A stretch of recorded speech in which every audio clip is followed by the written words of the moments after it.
Assalamualaikum warahmatullahi wabarakatuh. Perkenalkan, nama saya Sohibatun Nasifah dengan NPM 41820372000042. Saya dari Fakultas Komunikasi Sastra dan Bahasa, jurusan Ilmu Komunikasi. Di sini saya akan mengerjakan tugas UTS, yaitu merangkum materi yang telah disampaikan. Yang pertama yaitu tentang bab mengenali diri kita sendiri. Dasar pemahamannya adalah ketika Nabi Muhammad SAW bersabda, "Barang siapa yang mengenali dirinya, maka ia telah mengenal Tuhannya." Allah menciptakan manusia untuk menjadi seorang khalifah yang membawa misi ilaihah. Misi ilaihah adalah kita berusaha untuk menjadi sosok yang mengenal dan mencintai Tuhannya dengan jalan yang bebas dari kesyirikan dan bersungguh-sungguh dalam beramal soleh. Mengidentifikasi sifat jiwamu. Critical thinking adalah proses berpikir yang aktif dan terampil dalam menyusun pemahaman tauhid, memahami sifat-sifat Allah yang telah disampaikan oleh nabinya. Critical thinking bisa meningkatkan kualitas berpikir kita.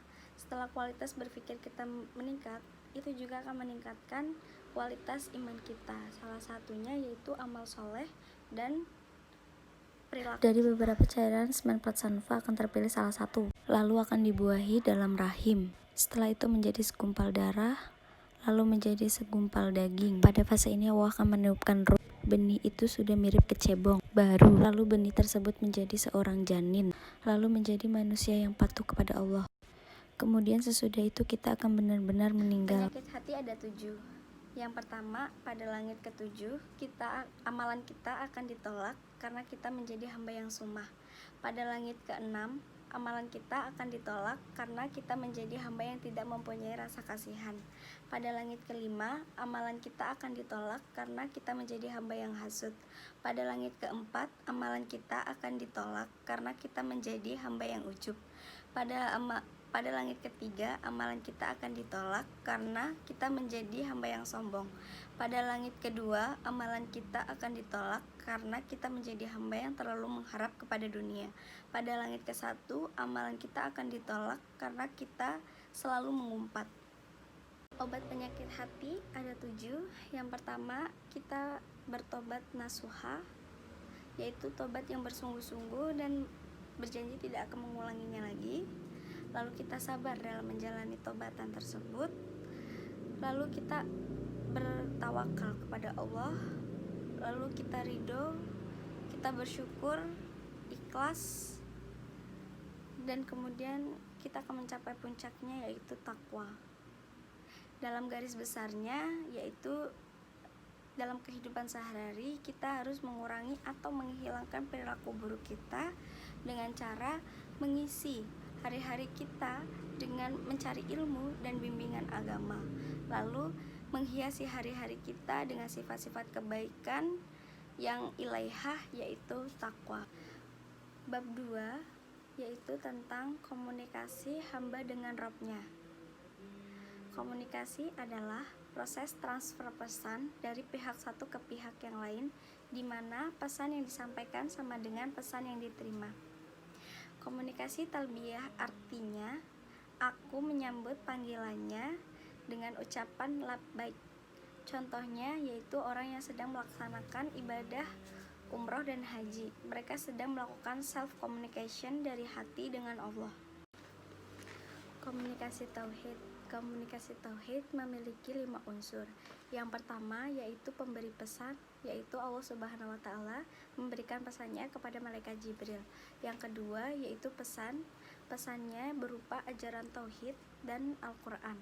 Yang ketiga yaitu media menyampaikan pesan, yaitu hasil ciptaannya. Yang keempat yaitu penerima pesan, yaitu diberikan kepada Rasulullah SAW dan para manusia penerima pesan. Yang kelima yaitu perubahan perilaku, yaitu dimana perubahan dari akhlak kita sendiri. Cinta kepada Allah dan Rasul tidak akan berhasil apabila kita masih memiliki sifat-sifat sebagai berikut, yaitu yang pertama, sifat seperti binatang, yaitu makan, minum, tidur yang berlebihan serta tidak menggunakan waktunya dengan baik. Yang kedua yaitu sifat binatang buas, yaitu marah, mencaci, memukul, serta memaksa. Yang ketiga yaitu sifat setan, yaitu sombong, ujub, dengki, fitnah, hasad. Proses dalam critical thinking.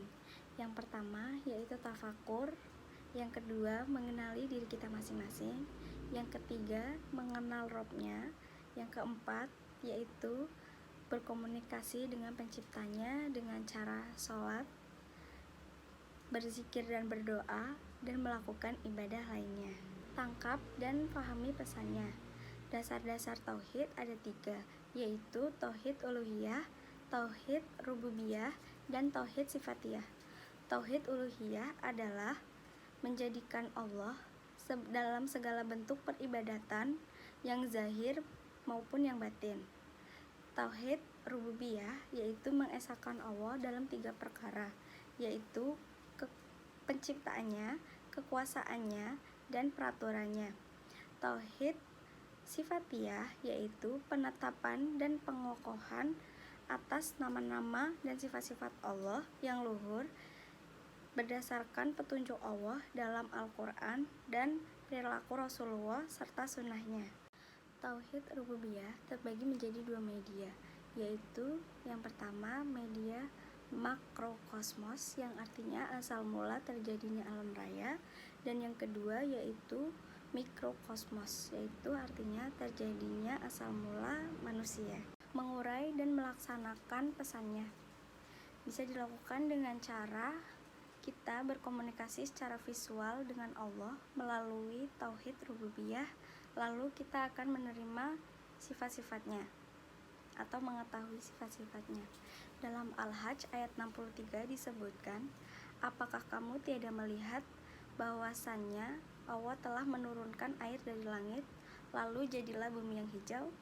Sesungguhnya Allah maha halus lagi maha mengetahui. Al-Hajj ayat 63.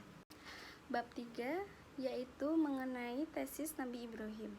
Tesis adalah sebuah ungkapan yang didukung dengan sebuah argumen yang kuat. Tesis Nabi Ibrahim. Tesis Nabi Ibrahim sebagai langkah inovasi dan pembaharuan bagi bangsanya yang kala itu tenggelam dalam kebodohan dan kesesatan.